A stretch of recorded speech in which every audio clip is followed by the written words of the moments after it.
You're listening to the Packernet Podcast Network.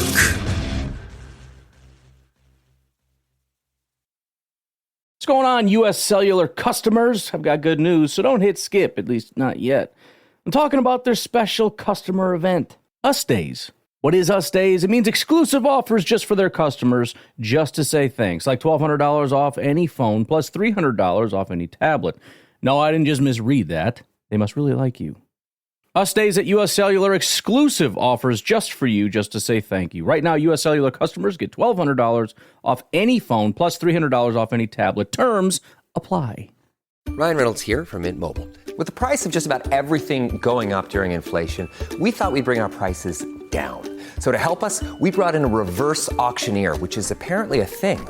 Mint Mobile Unlimited Premium Wireless. How to get 30, 30, bit to get 30, bit to get 20, 20, 20, bit to get 20, 20, bit to get 15, 15, 15, 15, just $15 a month? Sold! Give it a try at mintmobile.com/switch. $45 up front for 3 months plus taxes and fees. Promo rate for new customers for limited time. Unlimited more than 40 gigabytes per month. Slows full terms at mintmobile.com.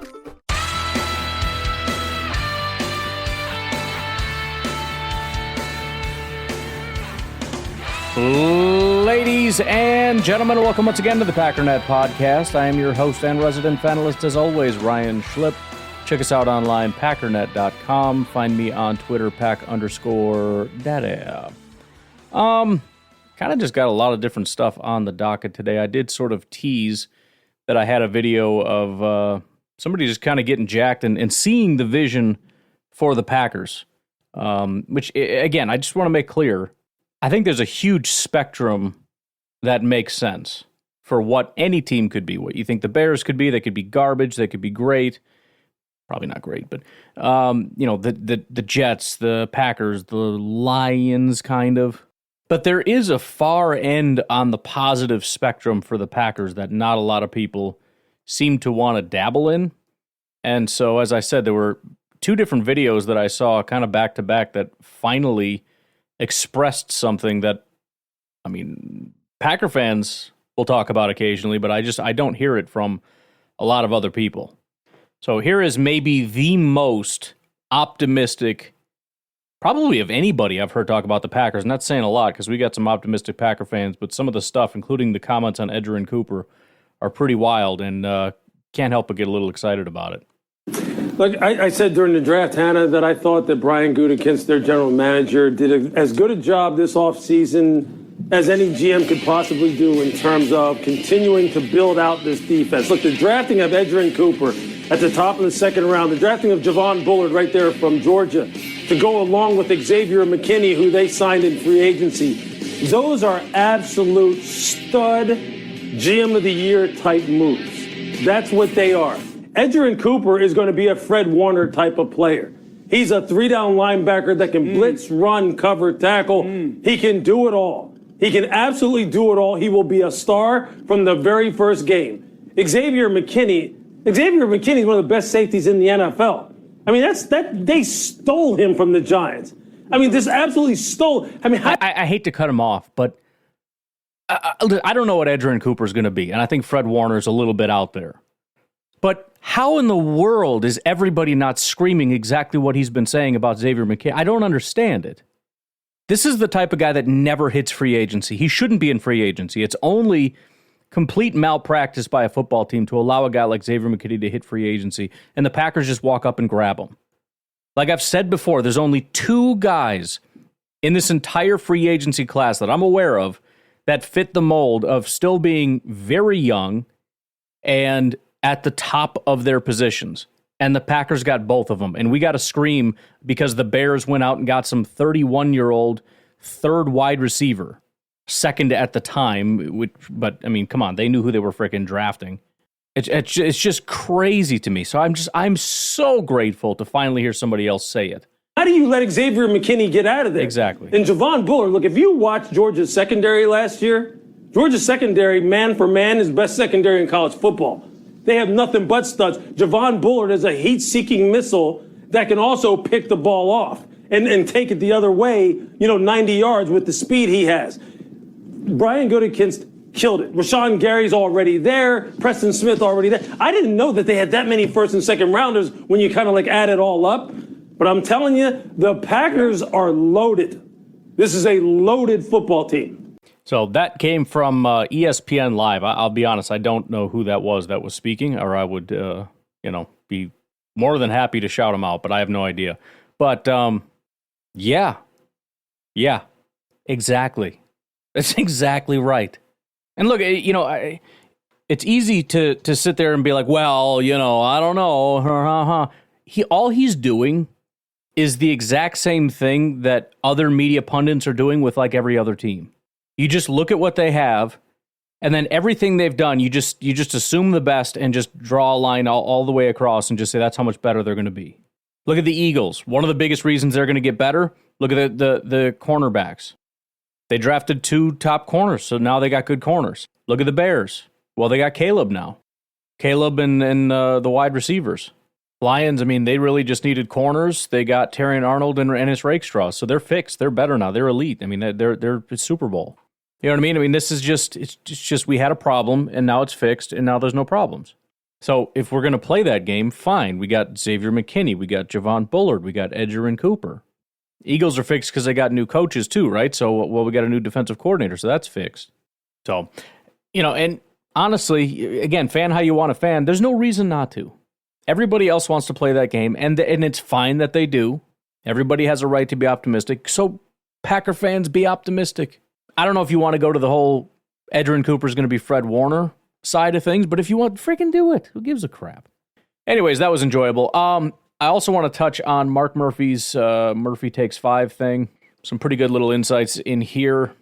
He says a little ways down, our 9-week voluntary offseason program started on April 15th. The program is designed to allow the players to ease into football activities and minimize the number of injuries.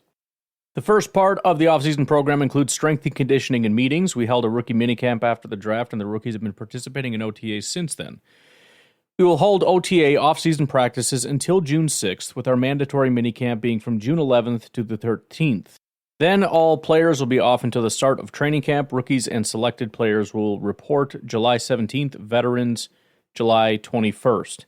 So that is the official dead period, right? From June 13th through the 17th is completely dead. Kind of picks up July 17th, really picks up July 21st. So we're talking a month and a half, month and a week, something like that. So that's the schedule we're going to be more or less looking at.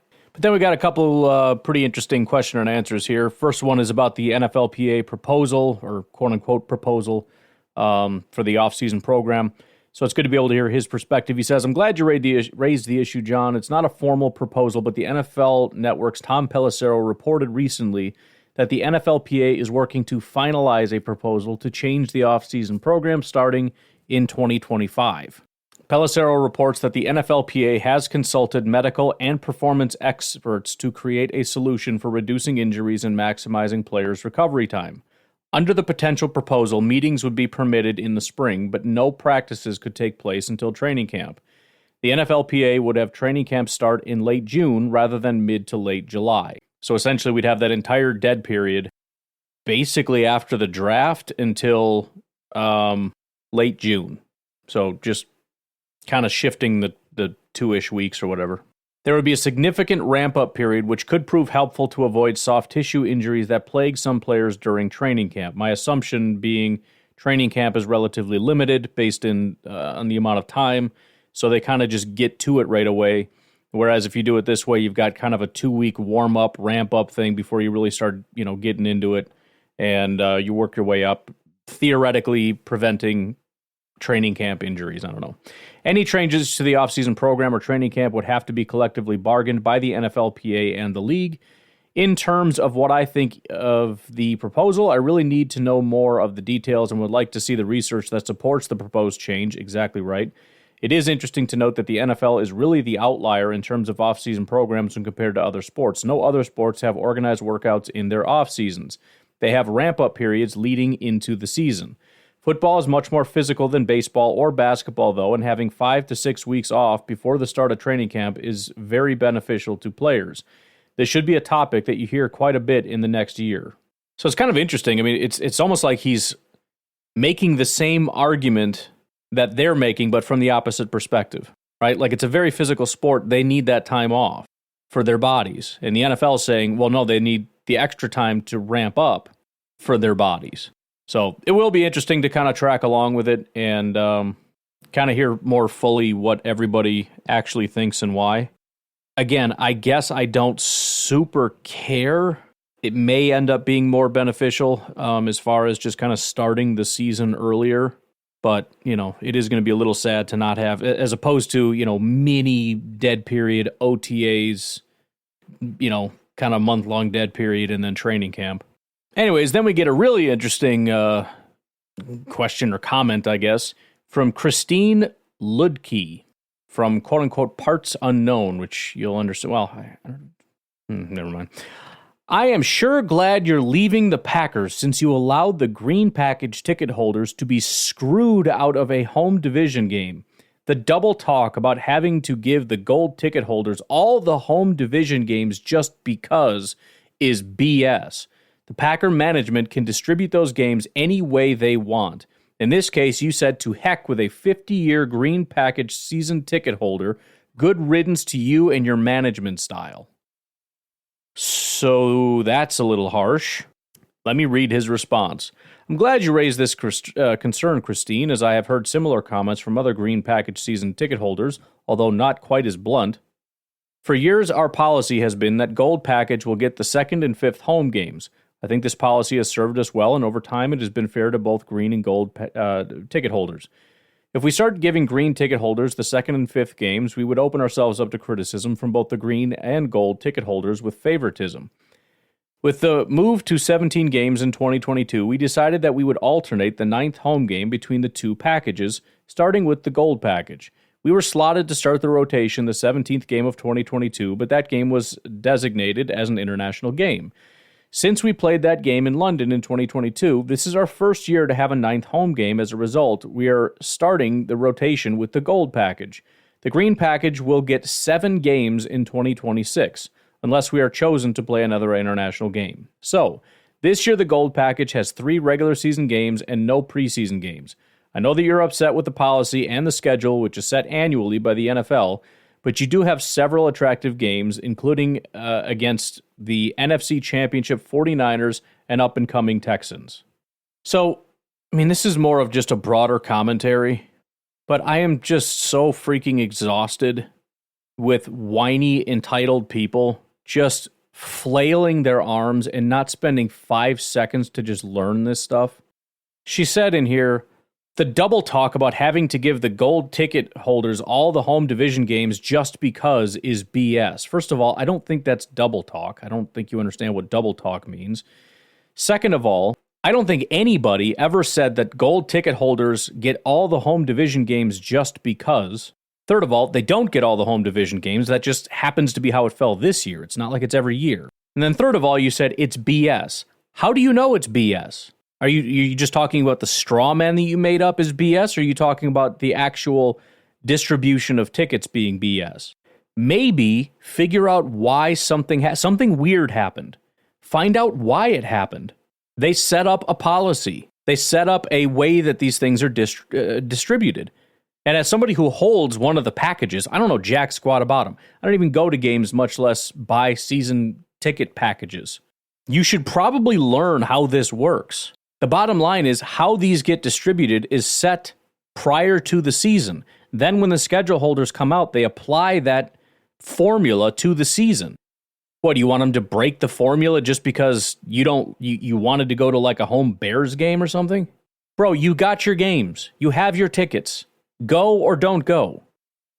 To be such a rude, just awful person and to say such terrible things just because you're online and have anonymity, stuff that I'm sure you would never say to somebody face to face, and to be so angry and feel that you're righteous and you're right in saying such horrible things because you can't be bothered to spend 5 seconds just learning about something, or maybe just ask a question like a decent human being instead of being an angry, entitled piece of garbage. I'm sorry, because I get the feeling Christine is probably an older lady, but that doesn't give you the right to treat people like that. That's such, and it's everywhere online, and it's so freaking toxic and stupid. Grow up. I'm tired of seeing adults act like little children. It's freaking exhausting. Do you know how easy it is to look stuff up today? I've got a freaking robot, dude. I'll just ask the robot and the robot will tell me. And if it, you know what? Even if it doesn't know because it's already programmed in, it'll look it up. You now got robots that'll search the internet and find the answer and give you the answer. You could have spent 30 seconds just finding out why it fell this way and been like, oh, dang, that's crazy. Oh, well, and move on. Like a grown-up. This freaking poor me victimhood BS. It's easier to just think you're some kind of a victim to some terrible, evil system. Always have to assume the worst about people, right? Can't just assume there's a very simple explanation that is extremely rational. Nope, can't think that because then I don't get to feel vindicated in my anger.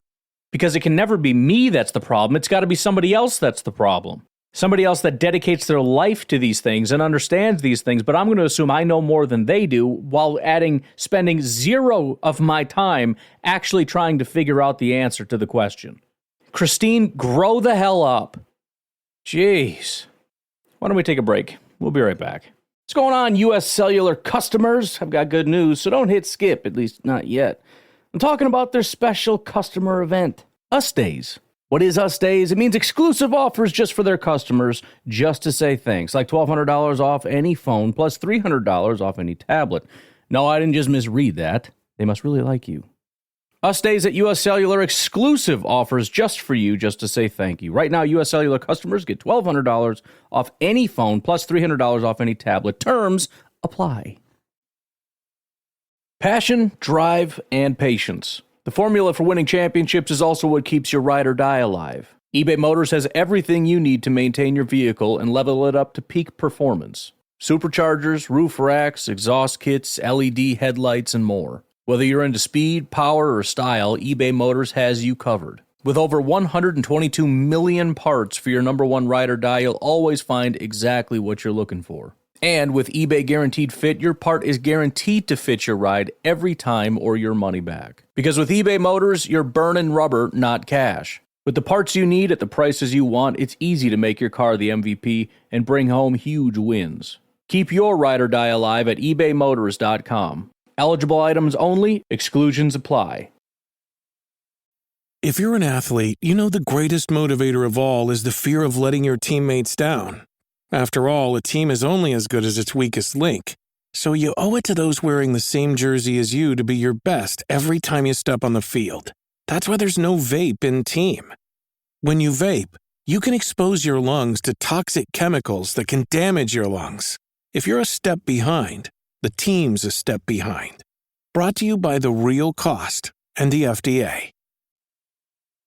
This episode is brought to you by ServiceNow, the AI platform for business transformation. AI is only as powerful as the platform it's built into. Enter ServiceNow. It puts AI to work for people, for employees, for developers, and even your customers, removing frustration and supercharging productivity. On our intelligent platform, AI isn't just a promise. It's happening today. That's why the world works with ServiceNow. To learn more, visit servicenow.com/AI for people.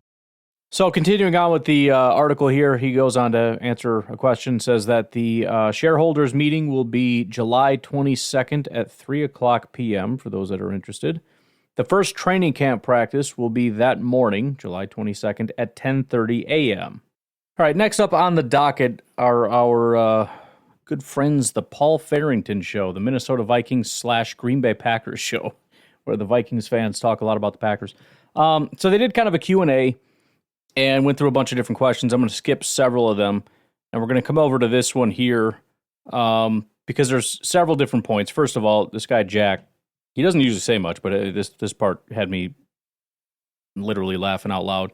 But we did talk about the Arif Hassan article and kind of went through that. So I just want to make sure that we're all on the same page on the reality of the Jordan Love thing, because Ziggy comes in here and tries to sort of discredit the Packers or explain why the Packers are being doubted, and he gets some stuff wrong here. So, and again, Arif Hassan is a Vikings fan, so I'm sure, he's a Vikings fan, so I'm sure a lot of Vikings fans are aware that Arif has been going around proselytizing about the woes of the Green Bay Packers. So Vikings fans are feeling very invigorated about the fact that, of course, the Packers are probably not going to be very good. Last one from Tony Ball, who's a member as well. Thank you very much. He says, without playing a single snap, adding Caleb Williams, Rome Odunze, Vegas has the Bears at 8.5 wins. Jordan Love and the Baby Packers almost go to the NFC Championship game, and Vegas has them at 9.5 wins. Most media predictions have Chicago and Green Bay going 10-7. Can you guys explain how Vegas and the media think that Chicago is almost as good as the Pack? Thank you so much. That was Jack, by the way, who said thank you so much.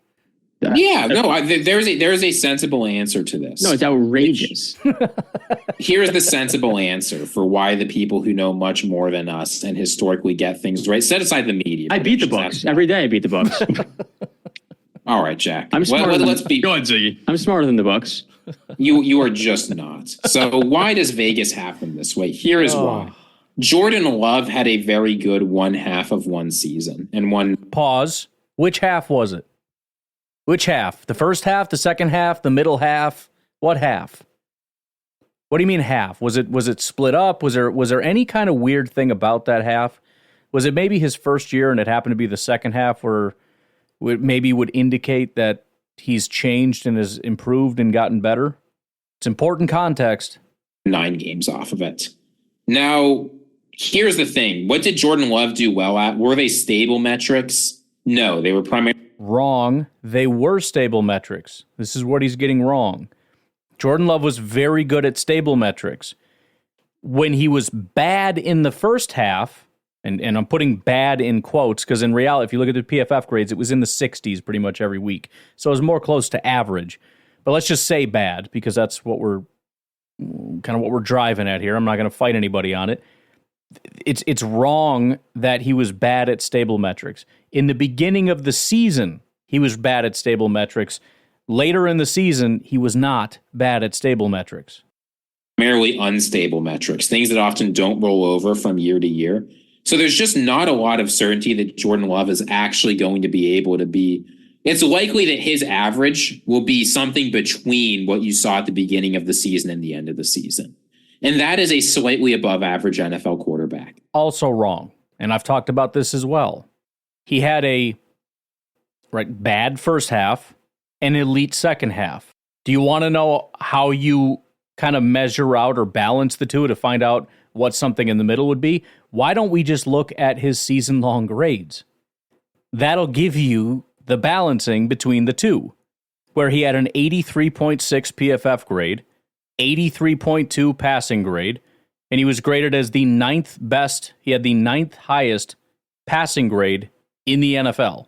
He was 12th overall. It's not slightly above average. Slightly above average is, Daniel Jones with a 63 PFF grade or Jimmy Garoppolo with a 65. It's Deshaun Watson with a 67 or Ryan Tannehill with a 68. It's not Jordan Love with an 83.6. And again, I've already said this about Jordan Love. I don't think he's going to necessarily be able to continue what he was doing in the second half of the season. And by the way, when we say half, we're talking the first 8 games compared to the second 12. So it's not exactly even half. It was 8 games where his grades were 60, 60, 60, 60, 50, 60, 60. That's his horrific start. Again, air quotes. Then 9, 10, 11, 12, 13, 14, 15, 16, 17, 18, and 2 playoff games. That accounts for 12. And again, in those 12 games, he had 3 games where he graded out in the 80s, and he had 3 games where he graded out in the 90s. 6 of his 12 games in the second quote-unquote half, even though it was more than half, 6 of his 12 were at least an 83 PFF grade, with a 91, a 92, and a 93 mixed in. And what I don't like about the way that this is constantly portrayed is that Jordan Love was terrible, and then he was good. And so if you balance out the two, he's kind of above average. Wrong. He was average, then he was elite, and if you balance that out, you get real good. You know how I know? Because his grade was an 84. 83.6. It's an 84. That's pretty damn good. That's actually real good. I mean, part of the reason he's graded so low, quote unquote, he was the 12th highest graded quarterback, is because of how much good quarterback play there was. He would have been the 6th highest graded quarterback in 2022. He would have been 7th in 2021. It's all relative to how many good quarterbacks there are if you're talking about his rank. Oh, he's only 12th. Okay, 12th compared to who, though? I mean, that level of play would be number 1 in college. In fact, every year that I've seen so far, he would have graded higher. This was just an elite quarterback year. The lowest I've seen would be 11th, and that was in 2020 when Rodgers also went off. He would have been 5th. That grade would be 5th just last year. Joe Burrow, Pat Mahomes, Josh Allen, Jalen Hurts, and then it would have been Jordan Love. And that's the season grade. That includes 8 rough weeks. I think maybe another thing that's kind of being overlooked is, again, when you look at his quote-unquote bad stretch, and even the quote-unquote bad games that he had mixed in, like the game against Tampa and whatnot, he's not putting up grades in the 20s and 30s or even 40s for that matter. He had 3 games in the 50s. So he has a pretty high floor. So really, even if we just say, okay, he's not going to revert back to what he was during the bad patch. So what does that mean? The 60s become 70s and the 90s become 80s? You understand how good that is? That's unbelievably good. That's just kind of psychotically good. Slightly above average is false. That's just flat out wrong, and it's based on nothing. Aside from your buddy Arif Hassan, who didn't even say what you're saying. Just throwing that out there. Now, he could be better than that. Packers fans are certainly hoping for it. But when you look historically at guys that have one really bad half of a season and then a really good half of a season, very rarely do they continue the level of play they had in the second half. And again, we went over that part of the article as well. If you didn't hear the article, I mean, he's citing line for line, getting it wrong, but citing line for line the Arif Hassan article and his talking points. But again, very small sample size. We're talking about maybe 20 quarterbacks, and almost basically none of them are applicable, right? It's a very different situation to Jordan Love. I think I pointed to 1 or 2 that kind of line up a little bit, but even then, it's irrelevant. If you're talking about 2 times we saw something similar and it didn't pan out, neither of them were in their first years, by the way. That was not the case at all. It was like Cam Newton in year 7 or something. So it's, again, and that was like the closest example. So I'm not going to ding him too much. If we're just talking about, just an FYI, these things do happen and whatever, except they don't happen to that degree in the first year, et cetera, et cetera. But to pretend that it's like some legitimate statistical thing is kind of silly. Then you look at this Bears team. The defense was very good for the second half of last year. They're adding an exciting quarterback. They've added a bunch of... Exciting doesn't mean anything. Exciting is just a fake word. Okay, they had a defense. And by the way, how hilarious is it that he just said that Jordan Love needs to be discounted because of what he did in the second half of the year, and the first thing he says about the Bears is what the Bears defense did in the second half of the year? Then he adds in quarterback, who we've seen nothing from. We've seen elite from Jordan Love, but we can't count it because we haven't seen enough. But yet we can talk about Caleb. Come on, man. Come on, Ziggy. What are we talking about here? Weapons. They've got an easier schedule. There are a lot of things in their favor. This team is not as far apart from the Packers as people think they are. And there are plenty of possible worlds, maybe not the closest ones, but there are plenty of possible worlds where Caleb Williams puts together a better season than Jordan Love. So I think it's going to happen, probably not. But the gap between 9.5 wins, and the more wins you add, the bigger the gap gets. The gap between 9.5 wins and 10.5 and 11.5 is really big. Going from very good to elite is much harder than going from bad to good. So all of those features have been built. That would be probably the best argument for it, right? I mean, just sort of, if you just picked a team and you said, this team got slopped together, I can't give you any information, how many wins do you think they have? You pick like 8 or 9. So there's sort of like a force pulling to like 8 or 9 no matter what. Just right in that range. That's just between 7 and 9 somewhere. And then the further you get away from that, the more difficult and the more outrageous you have to be in either the good or bad column. Like even the Chiefs or whatever, I don't know what their win total actually is set at, but I mean, they might be at 12 or 13. Even if you go through the Packers schedule, like, I think they can win 13, 14, whatever. It's like, well, they can, but that's not, I mean, again, we're talking statistically here. You're not usually going to see very many teams that are outrageously high or low. between 4 and 13 is like the extremes. And again, even to get down to 4, which again, 7 is like in the acceptable range. So we're only going down 3 games, but it's egregious. Like you have to just be the worst in the world. And in reality, these are the teams that could end up winning 0, but nobody's ever going to go down that low. There's just too many variables to be that certain, You're kind of aiming for the middle of the target, not the edges of the target. Because if you think about it, it's kind of like if you run 10,000 simulations, what it's going to do is it's going to create sort of a bell curve.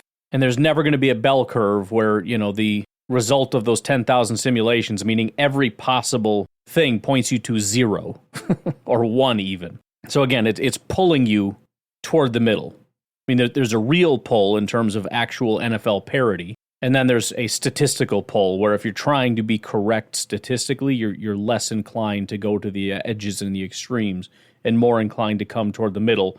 So really the gap between, 8 wins and 9 wins might seem smaller than it actually kind of is.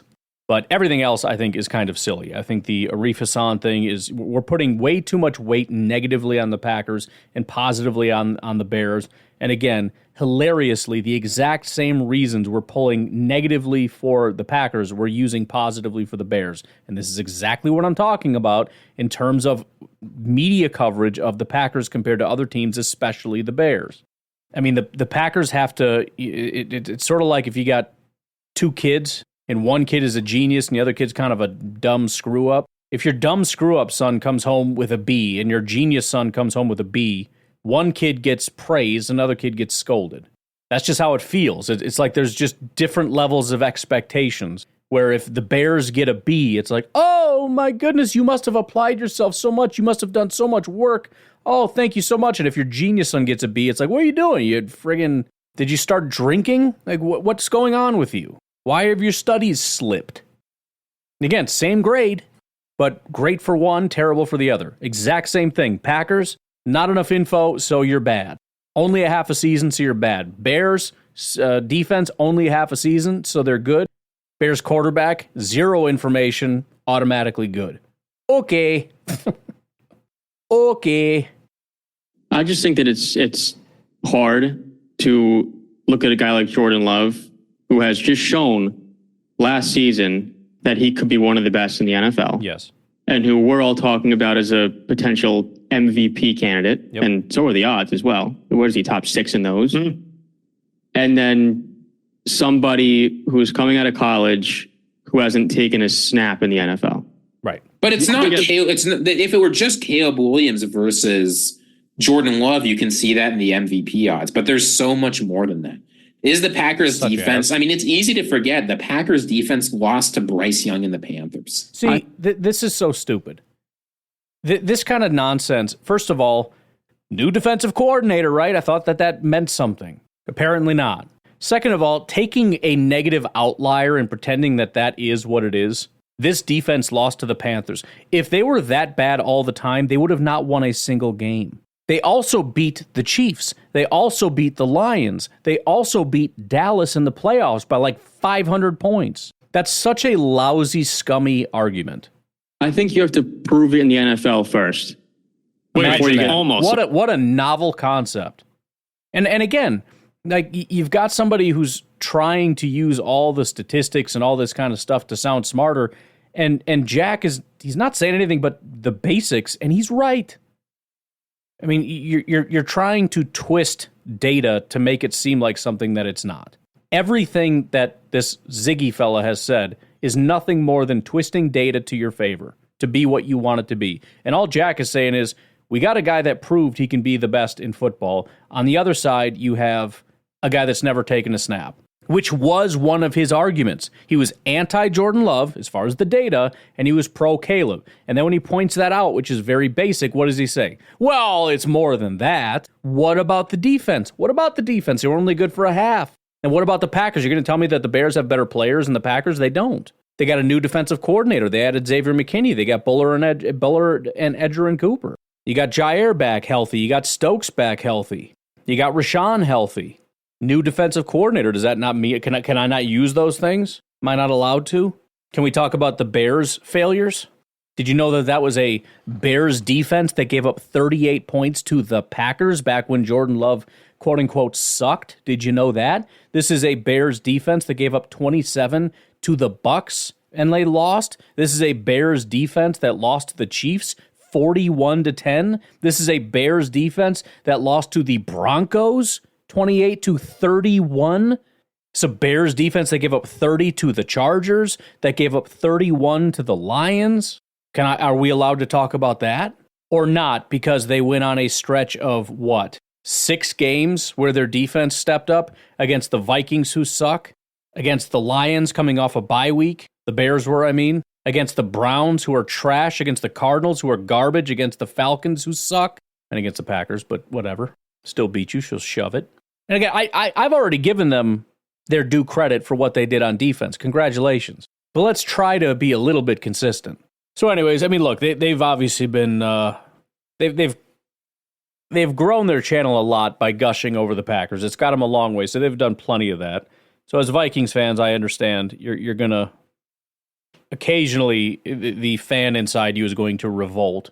And so I think Arif Hassan has emboldened some people. Now that the season's done, right? In season, they were gushing. Because it was happening in front of your face. Now that you got the offseason, you're allowed to, sort of actively forget, to just choose to forget and be like, actually, and instead of actually seeing physically what he's doing and your jaw hitting the floor and going, holy crap, this guy's good. It's kind of like, actually, the statistics say he won't be good, so I don't worry about it anymore. It's going to be fine. Something like that, But, look. They're good people. They gush on the Packers, and then sometimes they get out of line, and you got to spank them a little bit and bring them back into line. It's no big deal. It is what it is. Why don't we take a break? Patreon.com/Pack_Daddies, where you can support this podcast for as little as a singular dollar per month. I'm asking 1,000 people to say okay to that. We don't actually need 1,000. We only need about 700-800 more. Sounds outrageous, but I'm committing to it. You commit that to me, I will commit to you. This will be my 365. Actually, it already is. It'll be my 24/7 365. How about that? This episode is brought to you by Shopify. Do you have a point of sale system you can trust, or is it a real POS? You need Shopify for retail. From accepting payments to managing inventory, Shopify POS has everything you need to sell in person. Go to shopify.com/system, all lowercase, to take your retail business to the next level today. That's shopify.com/system. Why is it that with sparkling water, I'm always playing guessing games with what flavor I'm drinking? Is it citrus? Is it aluminum can flavored? Not sure. Sparkling ice, though, they really mean flavor. Like in-your-face flavor. Orange mango, black raspberry. Don't even get me started on the strawberry lemonade. Kiwi Strawberry slid right into my taste buds DMs last night and let them know who's boss. No subtleties there, and no sugar either. But it does have vitamins and antioxidants. Find sparkling ice at a major grocery store or club retailer near you. Sparkling ice. Anything but subtle. This episode is supported by FX's Clipped, the scandalous story of the 2014 Clippers owner's racist remarks captured on tape and heard around the world. The series charts the tape's impact on a dysfunctional basketball organization striving to win against their reputation as the most cursed team in the league. Starring Lawrence Fishburne, Jackie Weaver, Cleopatra Coleman, and Ed O'Neill. FX's Clipped, streaming June 4th, only on Hulu. With threats to our nation waiting around every corner, adaptability is more important than ever. When conditions change without notice, quick strategic thinking is crucial. And with obstacles consistently impending, determination is essential in overcoming them. It's this willingness, decisiveness, and resilience that sets Marines apart. With our fighting spirit, we don't just fight battles, we win them. Marines are the constant our nation counts on to fight the unknown. And through adaptable problem solving, we do just that. Learn more at Marines.com. Boy, I am a little frustrated here. I did 2 Packernet After Darks, and I don't know. Let me see if I can find. I'm having a small panic attack. Please tell me they're here. Okay, they're here. We're good. Holy crap! I thought I did all that for nothing. All right. Final little ditty. We're going to close this guy out with some of the calls from the call-in because we don't quite have enough, I don't think, to do another full show, but I want to try to get as many of these as we can in the final third. So why don't we go ahead and get started with Garrett? Hey, Back Daddy. Just calling in to wish you a great vacation. Thank you. Here's hoping that you don't have coffee spilled in your lap. Thank you. Here's hoping that you hear Life is a Highway at least 1,000 times on the radio. Good, yep. And that you guys have a great time. So recharge, come back, and I'm sure we'll have lots to talk about. I'm out. I understood the reference, by the way, and I appreciate that, Garrett. Ryan, I don't know if you've already got plans for your vacation yet set in stone, but I thought I'd make a couple of suggestions. I hear Gettysburg is really nice this time of year. While you're in that part of the country, just shoot on up to Niagara Falls and circle back around and maybe stay at a Amish farm Airbnb. Yep. Quaint little places. I'm sure you'll meet some interesting people and have some fun stories to tell us when you come back. So I'm going to be glued to my phone waiting for updates to what happened on your vacation. I'm out. It sounds like you've been watching The Office lately, so I appreciate that. I need to get back in the saddle. I've been kind of dabbling in a bunch of other stuff. I decided to watch, what is this called? The movie with Jennifer Lopez. Yeah, Jennifer Lopez. And it's not bad so far. I haven't finished it, but while stuff was uploading, I was working on getting some content for the show I was watching. It's I heard it wasn't good. I kind of dig it. It's not terrible so far. Hey, Ryan. Squiddly diddly. Squiddly diddly. I'm just up here listening to your podcast, so I can't mow and run and all that fun stuff. But anyways, Joe Jenner was saying you got a Texans fan that he works with.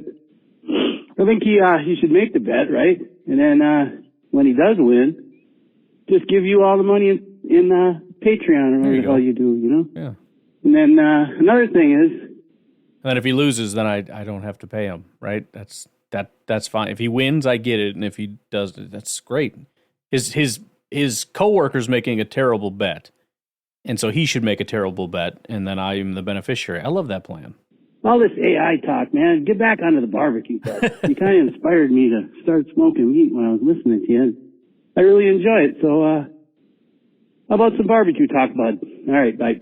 I tell you what, man, we need barbecue talk just to inspire me because I've been lazy. I've been getting kind of lazy. I've been on a little bit of a fish kick, mostly just because I've been trying to eat a little healthier, just fish and rice and whatnot. What did I do most recently? But just burgers and brats because it was Memorial Day and we haven't really done that in a while. I was very happy about that. It was delicious.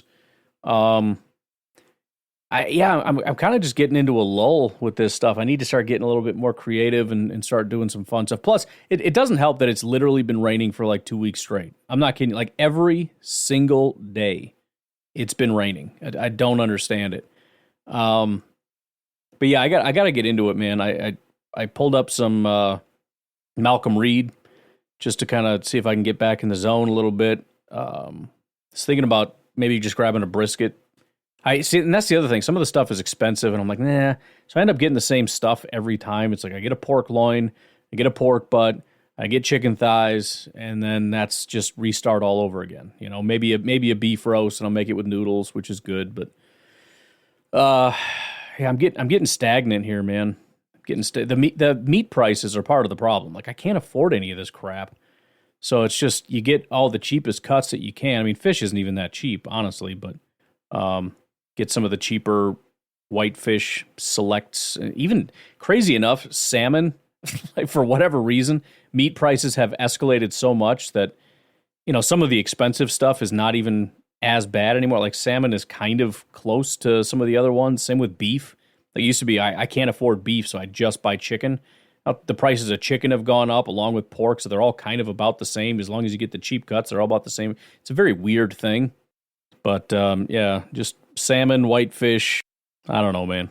I think I got mahi-mahi. I know you said some grill. I've never had that before, but it was one of the cheaper options, which was surprising. I would have assumed it was expensive. I don't know what to do with it. I don't know anything about it. I don't know what it tastes like, but we'll find out. But yeah, man, I was thinking brisket. Gotta get back into something. I need to do something kind of cool. You know, something kind of outrageous. What could I do? What can we do, Squiddly Diddly? Do like a whole chicken or a whole turkey or something, you know? Do some injections. Do a beer can chicken. It makes no difference. I mean, like the science behind it is that beer can chicken does not moisturize when you like all that is fake. But just because, you know, because you can. Because it's frickin' America, you know? I don't know, man. We gotta do something. We gotta get it rocking here. Even just cooking in general, you know, I gotta get excited about food and making food again. I got ingredients to make zuppa toscana, the soup, and I'm guessing half of it has gone bad by now because I've taken so long to get it started. And like, I guarantee the vegetables need to go in the garbage. Actually, I don't know. I got the ground pork or whatever. I'm in a funk, man. You guys got to get me inspired here. What are we going to do? What are we going to do, Squiddly Diddly? I don't know what to do. Steve in Alaska might know. He does a lot of smoking. What are you doing up there, Steve? All right, Steve up in Alaska again. I was listening to the Packernet After Dark, the most recent one. And I think it's Nate that does the music. I can't remember. I had his name in my head. A lot of people that do, yeah. The guy that does the ukulele stuff and all that. But you guys are talking music and what kind of different Packer songs and Bear songs you do. I have a suggestion because I don't think anybody mentioned it because sometimes I can't hear well while I'm doing stuff, you know, kitchen noises and whatnot. But anyway, Billy Joel, we didn't start the fire style song for the Bears about their quarterbacks. Because, you know, they've had like 25, 30 of them since Jim McMahon left. And so, you know, you just start listing the quarterbacks with little comments about how they were crappy and which ways they were crappy. And then you go to a chorus, you know, yes, and the Bears still suck. You know, just something along that line, you know. I had a whole thing in my head there until I get on the phone, you know, stage fright and start forgetting what you were thinking about. But that style of song where we could just list the names of their quarterbacks, say terrible things about them, and then just have a whole thing about how the Bears suck as the chorus, you know, you just can't deny it, don't try to fight it, yes, the Bears still suck, you know, that kind of thing, and then just go back to listing their crappy quarterbacks and do that again. I think that would be awesome. See if you can put your AI to that, see if it'll do something like that, because I would love to hear a whole song of crappy quarterbacks listed off for the Bears and how they still suck. And it can end with the current one because we don't know yet, and then it can be a big question mark about the young guy. So, all right, I'm going to go back to work. I got to get things done. Talk to y'all later. Bye. I think that's a great idea. I think, wasn't there,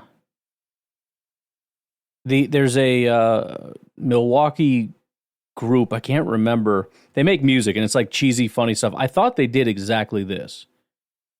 Because they do like parody songs of, you know, Packers, Bears, Brewers, that kind of stuff. I could have sworn that they did it already. The other thing is, as far as AI, like I can't reproduce. This is where, again, it's kind of lacking so far, but I can't just be like, do this song. It won't do it. It'll refuse. It probably can, but it's like, no, I'm not copying their stuff. But can we get the lyrics figured out? Probably. So here's what it kind of came. I'm not doing the whole thing. And it's hard to kind of like get in the rhythm of it because it doesn't line up. Like, you know, you got to get the syllables right. It's kind of confusing. Let me see if I can do this. Jim McMahon, Mike, Tom, Zach, Harbaugh, then we hit a snag. Matthews, Kramer, P.T. Willis, Chandler filled the bill. Stewart, McNown, Shane, Matthews, Cordell, Stewart tried his best. Krenzel, Hutch, Otten fought. Grossman gave it one more shot. We didn't start the fire. It was always burning since the team's been churning. We didn't start the fire. No, we didn't light it, but we're trying to fight it. I think that's pretty good. You can make it work, you know what I mean? Find somebody that can actually sing. Put it to the, I'm sure they have just instrumental. Kind of. It's a little weird, but, you know, you got this. Jim McMahon, Mike, Tom, Zach, Harbaugh, then we hit a snag. Matthews, Kramer, P.T. Willis, Chandler filled the bill. Stewart, McNown, Shane, Matthews, Cordell, Stewart tried his best. Krenzel, Hutch, Otten fought. Grossman gave it one more shot. You know what I mean? There you go. Just like that. All right. You're welcome, world. I think we skipped one, so let's go back. Aaron from Eau Claire. What up, Ryan? It's Aaron from Eau Claire. What's up, man? I just I followed a little news thread about Tom Brady and Colin Cowherd having a discussion on his show, and Tom Brady sort of talking about how the Packers have done it the right way, how they gave Jordan Love, time and development before he got out on the field, and how that pays off, and how he had a similar opportunity when he was, on the bench behind Drew Bledsoe. And if you think about it, this seems like maybe a bigger trend than maybe people are pointing it out to, because people always point out the whole Green Bay thing, Favre to Rodgers to Love, as a kind of an anomaly. But actually, if you think about it, Tom Brady had a little bit of a period of, I guess, training and waiting. Patrick Mahomes had a bit of a period of training behind Alex Smith and waiting. Right. And both of them, and Aaron Rodgers, of course, and all of them had, incredible careers, have had incredible careers up to this point. So, obviously, it's not an exact science. Like, some people can just join the league and be really good right away. Joe Burrow.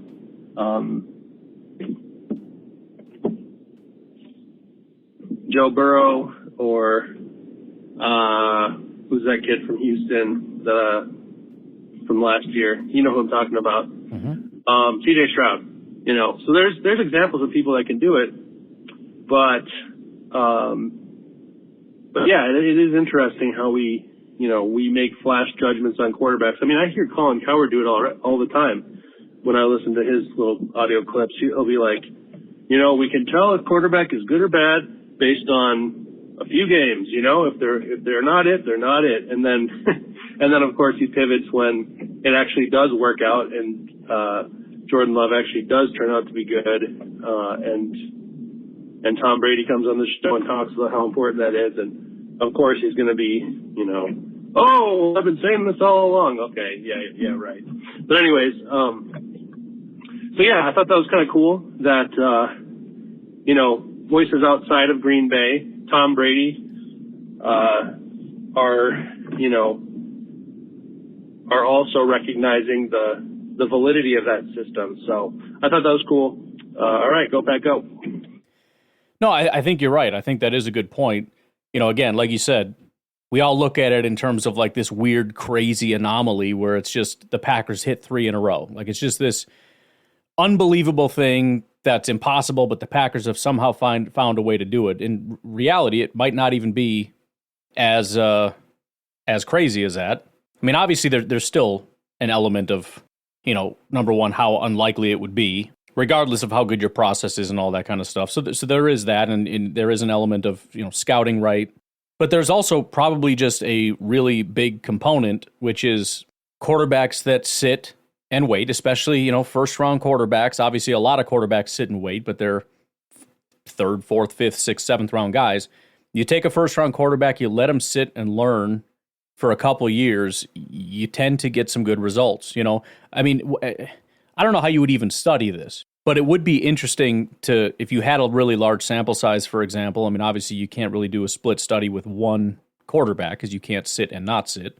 But it would be just very interesting to see what the net benefit tends to be. The hit rate. Can you take a hit rate from 35% to 45% or 50% or 60% or whatever if a first-round quarterback sits? And, we'd have to define what sits mean. A minimum of 1 year before starting. I'm guessing right now the sample size would be too small, but I also would assume that the hit rate is significantly higher for quarterbacks. And Brett Favre doesn't technically fit because he's a second-round pick, but, maybe it's first and second round. I don't know. But yeah, man, I bet there's something there. Let's see if we can fly through. We got 3 more. Let's go as fast as we can here. TJ from Alabama. Hey, Ryan. TJ from Alabama. Just listened in, and I've listened to it before where you kind of debunk some of the common sayings, like a quarterback, makes the wide receivers better and blah, blah, blah. And as you walk through that, it's like, yeah, that makes a lot of sense to me that, No, really, a good quarterback doesn't make a receiver better. It makes the overall team better. But a bad receiver is kind of a bad receiver regardless, blah, blah, blah. It's a long-winded way of you've kind of gone through some of those, those sayings, those axioms or whatever, and kind of just... And it goes along with a lot of things that, they seem intuitive. People say it because it's intuitive. How could it not? That would be, I guarantee you, if you argue with somebody, that would be their main point. How could it not? But very simply, bad wide receivers are bad wide receivers with good quarterbacks, and good wide receivers are good wide receivers with bad quarterbacks. The statistics might change, because if a bad quarterback sails it over his head, where a good quarterback finds him and delivers it, fine. But that's a different question. They're not better. Their ability to run a route and beat a receiver does not change depending on who the person throwing the ball is. It's improving some of them, and I appreciate that. It makes me think, and I like that. So I don't know if you've done this or not yet, and I don't really want to suggest that you do it, because obviously if it's something that you are interested in, you're going to do it. If it's something you're not interested in, you're going to say, hey, thanks for the idea, but no, I ain't doing that, which is perfectly fine. But the whole second-year jump thing. Yeah. Is that really a thing? Sure, logically, makes perfect sense. Exactly. The rookie, they don't know what they're doing. They're figuring out where the bathrooms are and all this other stuff, and their head's swimming and all this other stuff. And then they get into an off-season program and an NFL weight room and blah, blah, blah. And then the second year, they make that proverbial second-year jump. And I know we have had plenty of examples and recent examples where there has not only been not a second-year jump, but a second-year decline. So, whether PFF or this, that, or the other thing, but I would be interested if it's something you've done before, maybe you can comment on, or if you've never done it and you're not interested, then, don't worry about it, go to the next caller. But second-year jump and third-year jump, is that really a thing? Do we see correlation that, yes, obviously there's no absolute rule, but more times than not, or some, whatever, that there really is such a thing as a second-year jump, and on average, or whatever, there is a second-year jump. And is there a third-year jump? Just curious if it's something you've done before or not. So that's it. Thanks. Bye. No, it's a good question, and I'm glad you're asking it, because, I go through these things all the time, but I did it just recently. I forgot what it was about. I think it was the, Hard Knocks, right? There's a lot of things that we all think a lot of things, right? We all have tons of opinions. And sometimes even I forget how many of them are just based on being intuitive. It's not like some people just say intuitive stuff, but they're so stupid they don't look it up. I'm stupid. 90% of the stuff I say is what feels right in the moment. I don't freaking know. And I forget, do you know that? Go look it up. So, it's a good point. It's at least enough for me to step back and go, okay, I'm sure it's true. How do I corroborate that? So definitely something that could be dug into a little bit more. PFF did do a study. It looks like it's off their website now, but I found an article from Pride of Detroit Lions article that referenced it and what they found. I'll just read what he says here. Unfortunately, there doesn't seem to be a ton of research on this topic. That said, this study from PFF examined the predictive power of a player's career based on each season's performance. So it's kind of a similar question, right?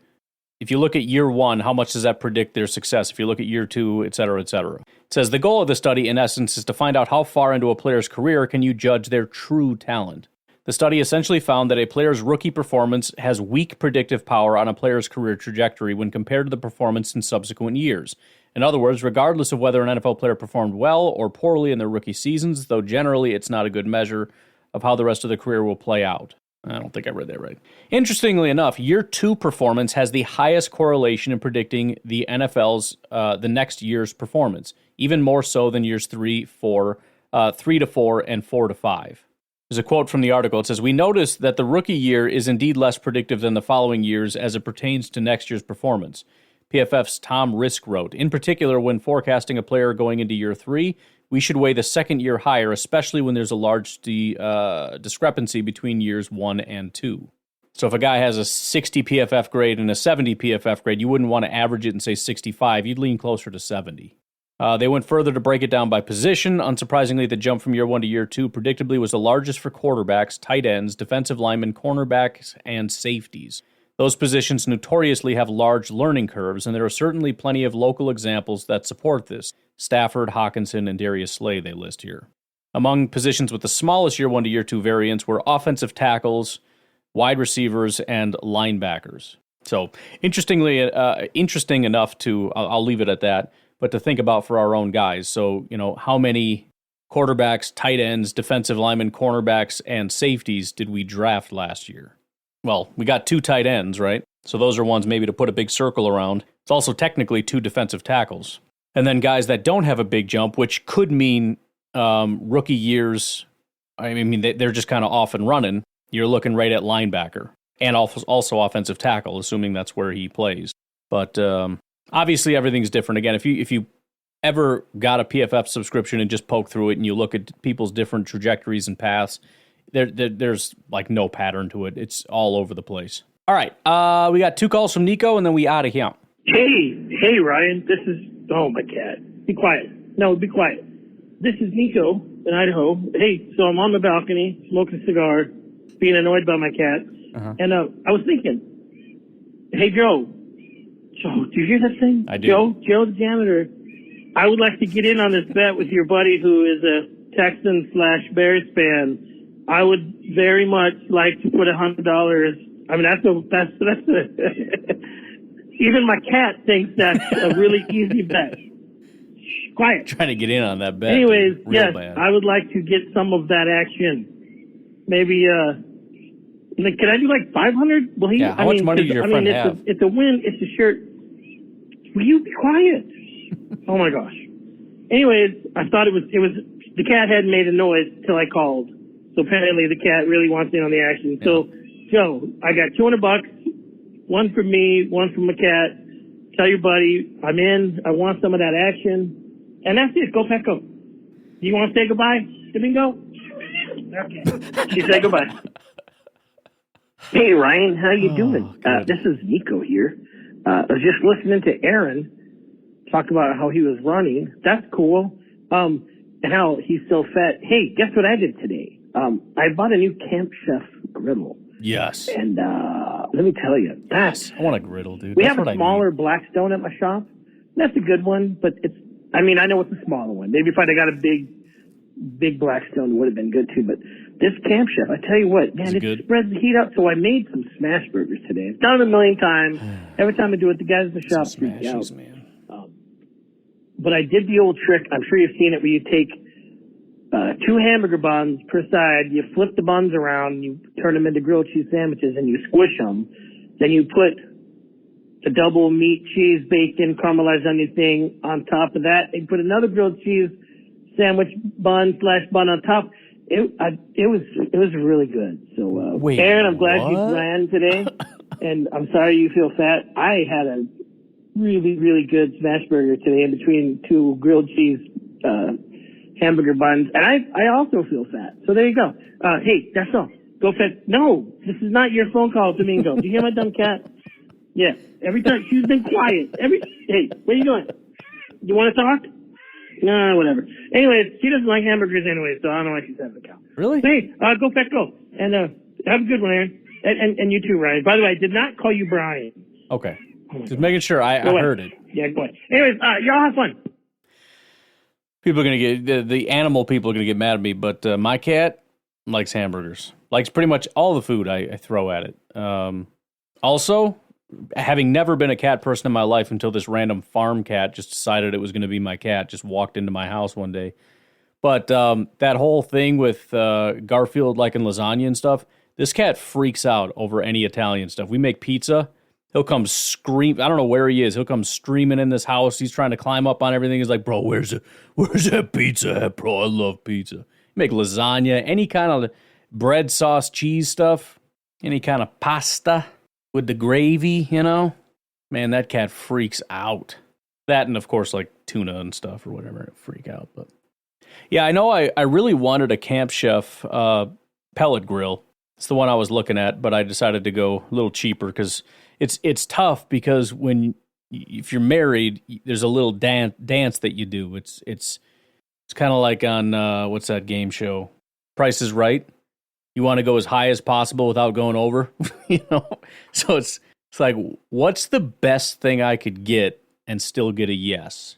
And may have possibly undersold. I just went with the Walmart one. But it was also a question of, should I get the massive cheap model or should I get like a smaller, better model? I probably should have gone smaller. I envision in my mind cooking massive amounts of things, and I basically never do. There might have been a couple times where it's like, oh, I wish I'd have had a bigger thing for this.